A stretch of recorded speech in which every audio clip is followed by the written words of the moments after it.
Buenos días, mi nombre es Saori Raudales, soy alumna de la clase de radioprotección, sección de las 8.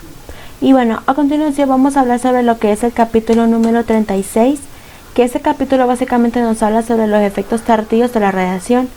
Estamos utilizando lo que es el manual de radiología para técnicos. Y bueno, en este capítulo vamos a ver los efectos tardíos de la radiación, el concepto del riesgo estimado y los efectos de la radiación durante el embarazo. La mayoría de los efectos tardíos se conocen también como efectos estocásticos. Los efectos estocásticos de la radiación nos muestran lo que es un incremento de la incidencia en la respuesta. Con el aumento de la dosis para una respuesta estocástica no existe lo que es una dosis umbral. Las guías de protección radiológica están basadas en el efecto tardío de la radiación en una relación dosis-respuesta lineal sin umbral. Los estudios epidemiológicos de las personas expuestas a la radiación son difíciles porque la dosis generalmente es desconocida. Bueno, tenemos ahora como primer punto lo que son los efectos locales sobre los tejidos. Como subtema de este punto tenemos lo que es la piel. Además de los efectos inmediatos del eritema y la descamación y el desarrollo tardío de carcinoma, la irradiación crónica sobre la piel puede tener como resultado el desarrollo de cambios graves no malignos. Exámenes fluoroscópicos sin guantes de protección desarrollaron sobre la piel, las manos y los antebrazos una apariencia muy callosa, despigmentada y envejecida. Además, la piel se vuelve muy tirante y frágil, a veces agrietada y descamada. Tenemos ahora los cromosomas. Bueno, la irradiación de los órganos producidos de la sangre puede producir depresión hematológica como respuesta inmediata o leucemia como respuesta tardía. El daño cromosómico sobre los linfocitos circulantes pueden producir tanto como respuesta inmediata como respuesta tardía. Los efectos y frecuencia de las aberraciones cromosómicas se han descrito previamente, sin embargo, incluso pequeñas dosis de radiación pueden producir lo que son las aberraciones cromosómicas que pueden no ser aparentes hasta muchos años después de la exposición a la radiación. Tenemos ahora lo que son las cataratas. Bueno, las cataratas inducidas por la radiación se producen en el polo posterior del cristalino. La irradiación de alta transferencia lineal de energía, como es la irradiación de neutrones o protones, tiene un alto efecto biológico relativo para lo que es la producción de cataratas. La relación de dosis-respuesta de las cataratas producidas por radiación no es lineal con dosis umbral. La dosis sobre el cristalino es lo bastante alta, superior a aproximadamente 1000 rand. El desarrollo de las cataratas se puede acercar del 100% del personal irradiado. Bueno, en la tomografía computarizada la dosis del cristalino puede ser de 5 rand. Sin embargo, en estos casos el cristalino es atravesado por no más de 1 o 2 cortes y normalmente no son necesarios los lentes de protección. Tenemos ahora acortamiento de la esperanza de vida. En el peor de los casos, en el ser humano se puede esperar lo que es una reducción de la esperanza de vida de aproximadamente 10 días por cada RAM. La supuesta pérdida de vida en días se da en función de la ocupación a la enfermedad u otras condiciones. El peor riesgo es el de ser hombre en vez de mujer, mientras que la media de acortamiento de la esperanza de vida a causa por accidentes laborales es de 74 días. Por las personas que trabajan con radiación es solo de 12 días. El trabajo como técnico radiólogo es una ocupación segura. Tenemos ahora lo que son los riesgos estimados. Bueno, la relación precisa de dosis-respuesta es a veces imposible de formular, por lo que se recurre a lo que es un riesgo estimado. Hay 3 tipos de cálculos aproximados del riesgo, que es el riesgo relativo, riesgo excesivo y riesgo absoluto. Cada uno de estos riesgos representa lo que son declaraciones diferentes de riesgos y tiene unas dimensiones distintas. Riesgo relativo. El riesgo relativo se utiliza cuando observamos los efectos tardíos de la radiación sobre una población amplia, sin tener un conocimiento exacto de la dosis a la que se ha sido expuesto. Un riesgo relativo de 1,0 indica la sustancia absoluta de riesgo. Un riesgo relativo de 1,5 indica que la frecuencia de un efecto tardío es en un 50% superior en la población irradiada comparada con la población no irradiada. Exceso de riesgo. Cuando en una investigación acerca de la respuesta a la radiación en seres humanos se observa la inducción de algún efecto tardío, la magnitud de dicho efecto viene reflejada con el exceso de casos inducidos. Para determinar el número de casos en exceso, hay que medir lo que es el número de casos observados en la población irradiada y compararlo con el número que sería de esperar de acuerdo con los niveles conocidos de la población. Riesgo absoluto.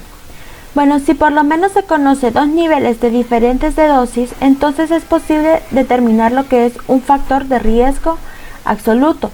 Bueno, a diferencia del riesgo relativo, que es un coeficiente, el riesgo absoluto tiene unidades de número como casos, población y dosis. Para determinar el riesgo absoluto de la radiación hay que asumir una relación lineal de dosis de respuesta. Si la relación de dosis de respuesta se asume con dosis umbral, entonces solamente se requerirá un nivel de dosis. Malignidad inducida por radiación. Bueno, en los humanos se han observado lo que son efectos tardíos, pero a menudo los datos no son lo bastante precisos como para poder determinar lo que es una relación de dosis de respuesta. La mayoría de estos efectos tardíos son estocásticos. Un efecto estocástico es el que no tiene umbral en la dosis. Incluso si la dosis de radiación más pequeña puede producir un efecto, todas las neoplasias malignas inducidas por la radiación son estocásticas. Tenemos ahora lo que es la leucemia. Bueno, ciertos grupos de población humana han experimentado lo que es un incremento de la incidencia de leucemia. Tras la exposición a la radiación, la leucemia inducida por radiación sigue lo que es una relación de dosis-respuesta lineal sin dosis umbral. También se considera que tiene un periodo de lactancia de 4 a 7 años y un periodo de riesgo aproximadamente de 20 años. La leucemia linfocítica crónica es excepcional y por lo tanto no se considera de una forma de leucemia inducida por radiación. Pero lo que es el cáncer, bueno, todo lo que se ha expuesto con relación a la leucemia inducida por radiación también se puede aplicar a lo que es el cáncer inducido por radiación. No se tiene tantos datos referentes al cáncer como se tiene de la leucemia, pero sin embargo es incuestionable que la radiación pueda producir un cáncer. Se ha observado que lo que son los riesgos absolutos y los riesgos relativos son similares a los registrados por la leucemia. Bueno, tenemos como primer punto de cáncer lo que es el cáncer de tiroides. Bueno, el cáncer de tiroides se ha desarrollado en 3 grupos de pacientes cuyas glándulas tiroideas fueron irradiadas durante la infancia. El timo es la glándula situada justo debajo del tiroides, que puede aumentar de tamaño inmediatamente después del nacimiento en respuesta a una infección. Tenemos ahora lo que es el cáncer de óseo. Existen 2 grupos de población que han proporcionado gran cantidad de datos que demuestran que la radiación puede causar lo que es un cáncer en el hueso. En la década de 1920 a 1930 habían varios pequeños laboratorios cuyos empleados, mayoritariamente mujeres, trabajaban pintando lo que son las esferas de relojes con pintura que contenía sulfato de radio. Para que los pinceles tuvieran una punta fina, los empleados debían tocar el extremo del pincel con la lengua. De este modo pues fue que ingirieron lo que es una cantidad de sustancias de radio. Se usaban sales de radio porque la irradiación emitida principalmente por las partículas alfa y beta podían excitar continuamente los componentes luminosos. Es por esto que las esferas de relojes brillaban en la oscuridad. Vamos ahora a lo que es el cáncer en la piel. Bueno, el cáncer de piel generalmente se inicia con el desarrollo de una radiodermatitis. El cáncer de piel inducido por radiación sigue lo que es una relación de dosis-respuesta con dosis umbral. El cáncer de mama. Bueno, la dosis de radiación sobre el paciente sometidas a la mamografía Se trata con los riesgos del cáncer de mama inducido por radiación. Cáncer de pulmón. Bueno, la incidencia del cáncer de pulmón en la población generalmente era prácticamente insignificante. Se consideró que la causa de cáncer del pulmón era el polvo ambiental de las minas. Ahora se sabe que la exposición a la radiación procedente del radón en estas minas contribuyeron a la elevada incidencia de cáncer de pulmón en los mineros. Cáncer de hígado. Bueno, se ha demostrado que la utilización del torostrans ha causado varios tipos de cáncer tras un periodo de lactancia de aproximadamente 15 a 20 años.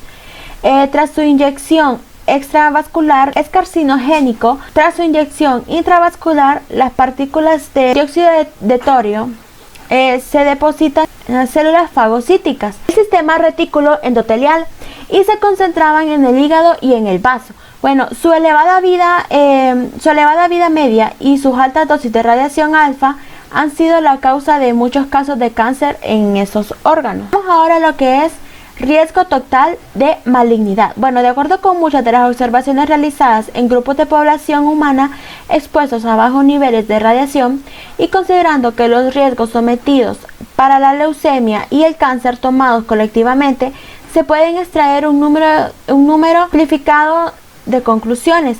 El riesgo absoluto global para la inducción de malignidad es de aproximadamente 8 casos sobre 10.000 RAM, con un periodo de riesgo que se prolonga durante 20 y 25 años tras la exposición. Ahora tenemos lo que es 3 million RAM.